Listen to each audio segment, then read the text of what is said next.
What's up, everybody? It's me. I'm back with another review, and today I'm talking about the new documentary that started airing this week on Paramount Plus, Milli Vanilli. That's right, an interesting, amusing yet tragic story that tells the rise and fall of Robert Pilatus and Fabrice Morvan and shows how show business can work. And the film was directed by Luke Korem and features exclusive interviews with Fabrice, plus the real singers, record executives, as well as Timbaland and Diane Warren. And Robert Pilatus' adoptive sister Carmen is in the film, as is Ingrid Segit, the personal assistant of Frank Farian. But I have a hard time listening to her, not because she's not likable, but because she speaks in a German English mix, so they should have agreed on one language. But anyway, Downtown Julie Brown is in it, and the former manager is in it. And you can also hear excerpts from interviews with Robert Pilatus and Sean Davis. I'm not going to report on the whole film, but I would like to make a few points.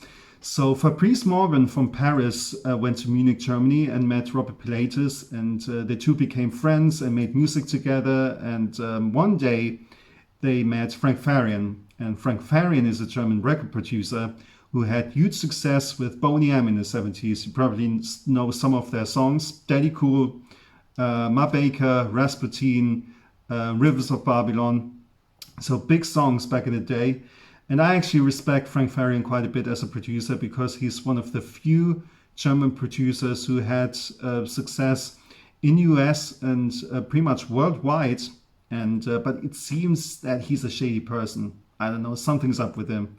But anyway, the similarity between Milli Vanilli and Boney M is that Bobby Farrell, one of the members of Boney M, danced on stage while lip syncing to Farian's vocals. So, but the difference, however, is that it was not a secret, because whenever Boney M really performed live, Bobby Farrell sang live.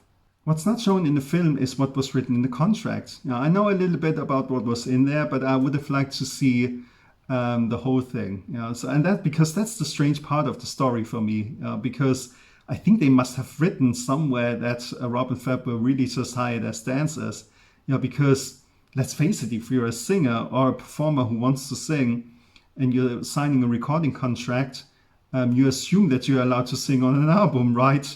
So this is the part of the story in particular where the views differ, because Fab said that they had not agreed to perform only as a lip syncing act, but Ingrid Segit said the two of them had no problem with that at all.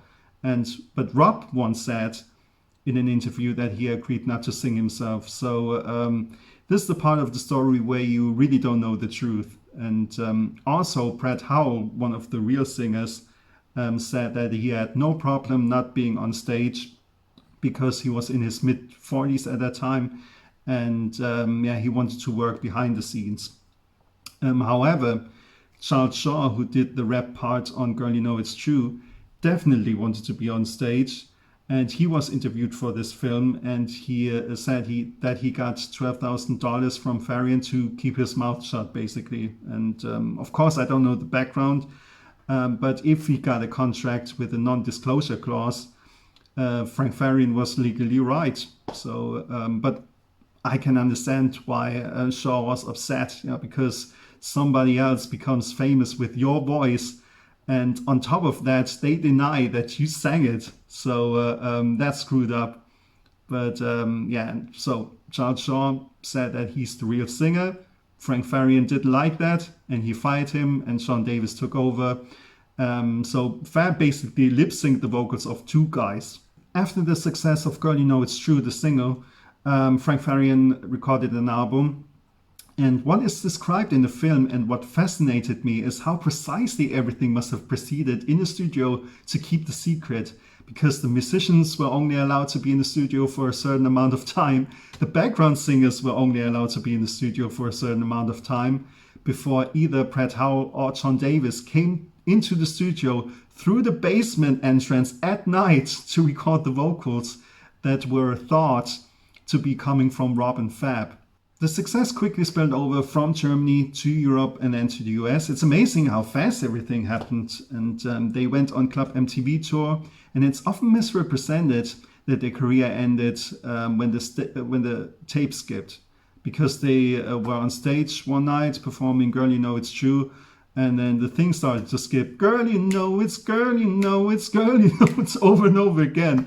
So the true part literally didn't want to come out. The irony, right? But that's not what it all ended, because even some legitimate acts lip sync on stage and no one cares.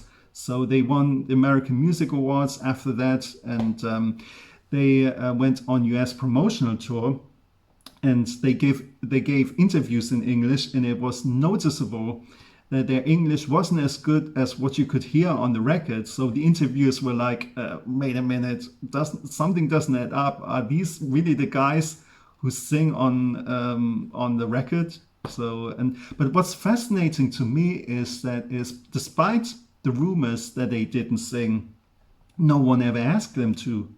Because in an interview, Rob actually said, we're singing on our album and we enjoy it. So, and claimed that no one but him, Fab and Frank Farian, were in the studio. So let's pretend I was an interviewer.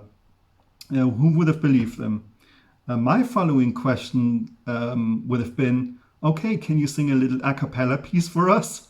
So that wouldn't have meant even in a mean way, but simply out of interest. So apparently the interviews were forbidden from asking this particular question, or were even paid. Who knows, but that's strange. I think why the whole story escalated so much is simply that Milli Vanilli became too successful. Because Rob and Fab were not the only ones who lip-synced to vocals of others. There was an Italian model, Dan Arrow, a few years earlier, who lip-synced to the vocals of studio singers. There was a German dance act called Mr. President. Years later, and in that one, the two female singers didn't sing themselves either. And both acts were successful for a while, but not on the same level as Rob and Fab. They came from Germany, had 3 #1 hits in the US, from a debut album which went 6 times platinum in the US, and eventually won a Grammy. And the Grammy broke their neck, because especially this award is not decided by the public who gets it, and the focus is more on the artistic work, and there Rob and Fab have contributed nothing. So it's quite ironic what Rob said that night.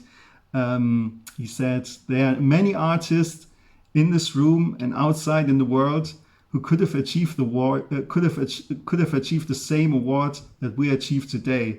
So in a way, he was almost saying it without saying it. So personally, I would have given the Grammy to either the real singers or to one of the fellow nominees. How unfair is it that they never won a Grammy just because they were nominated in the same category with cheaters, basically? So that's remarkable to me, that despite the rumors, despite the incident during the concert, and despite the playback performance on the night itself, even though the rule is to sing live at the Grammys, they still got the award. So any other act, be it Nanny Cherry or Indigo Girls, would have been more deserving of the award, I think.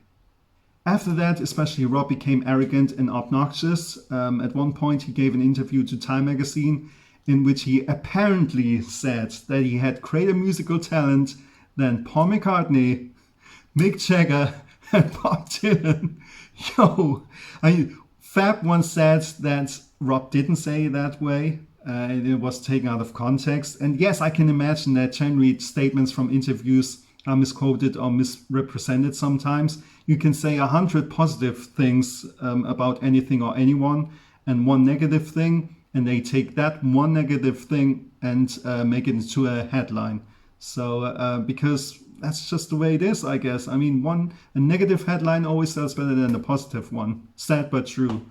But in this particular case, the journalist must have misrepresented the whole interview, because Rob apparently also said that Milli Vanilli songs are harder to sing than Beatles songs. Let it be. What a crap song. But hey, baby, don't forget my number. That's the shit. If he really said that, he lived beyond reality, to say the least. So even if the two sing everything themselves, this is just a ridiculous statement. After that, power struggles began behind the scenes, and Rob and Fab put pressure on Farian to let them sing on the second album. He didn't want that, and they wanted to free themselves from him. Ironically, that worked out, but certainly not the way Rob and Fab wanted it, because Farian told the world that the two of them weren't singing. And then the avalanche started rolling. The two of them returned the Grammys and were savaged by journalists at a press conference. And it was harsh. So how terrible must it be to lose everything from one day to the next? And it was hard to defend themselves. And CDs were publicly destroyed, which is, in my opinion, is ridiculous, because you buy a record primarily because of the music. And with Milli Vanilli, you just didn't see what you heard, but it doesn't take away the quality of the record. So, but Frank was a smart guy in that sense. Frank knew what he was doing. So because the two boys fit in perfectly with the times, the image and the music was right. The image and the music fit perfectly together, and the music was right for that time, because it was that pop, R&B, hip hop fusion that was relatively new and sounded fresh. And I doubt it would have been as successful if the real singers had been on stage, because Milli Vanilli's main target was teenage girls. And in the days when MTV was still king, you wouldn't have been able to promote a less photogenic guy in his mid-40s to present that kind of music. So it sounds unfair, but especially in pop music, marketing is an important factor. So, and Farian knew that. So they just should have admitted right away that Rob and Fab didn't sing. Maybe the record buying public wouldn't have cared. So maybe it would have been the same success. Who knows? But when you credit Rob and Fab as singers on the album who didn't sing a single note, that's a lie, of course. A big joke for me, however, is when Frank Farian decided to continue with the real Milli Vanilli. First of all, he could have continued to run the project under Milli Vanilli, since technically the Vogue Collective was the group and Rob and Fab were the image for it. Secondly, the real Milli Vanilli wasn't quite as real either, because although Brett Howard and John Davis were actually on stage now, Farian brought Rob and Fab lookalike and a woman on stage who were not involved in the making of the first and second album. So, and he felt he needed a certain look there as well. And Linda and Jody Rocco, who were not only background singers, but also sang some lead parts, were again not shown to the public because they were not black. How fucked up is that? How evil can you be? So, and also Rob and Fab had white background singers on stage and in TV shows sometimes. So what difference would that have made? I mean, I don't know. But the real Milli Vanilli flopped anyway. Rob and Fab tried to make a comeback with an album sung by themselves and performed live at the Arsenio Hall show. Unfortunately, the label didn't have enough money to press records and to promote it, and it sold only 2,000 copies. Quite a difference to the 6 million copies or whatever the first Milli Vanilli album managed to sell. So much for right time yet wrong time, because nowadays in times of streaming and downloads, you don't even have to press an album on a CD anymore. So in that respect, they'd be luckier today. So I think especially for Rob, that was really the beginning of the end for him, because he was already on the road to self-destruction before that. But I think that album was his last glimmer of hope to maybe pull it into another direction. So, but after it flopped, it all went downhill. And even though he got in touch with Farian again, who helped him out financially when he was in trouble a few times, Rob died from an alcohol and pill overdose. And tragic. I've heard Fab sing, and in my opinion, he sings well. I mean, he's not the greatest singer, but he's no worse than some of the acts that are big these days. So again, right time yet wrong time, because if he had the voice of today back then without an accent, I'm convinced that Milli Vanilli album with his voice would have had similar success.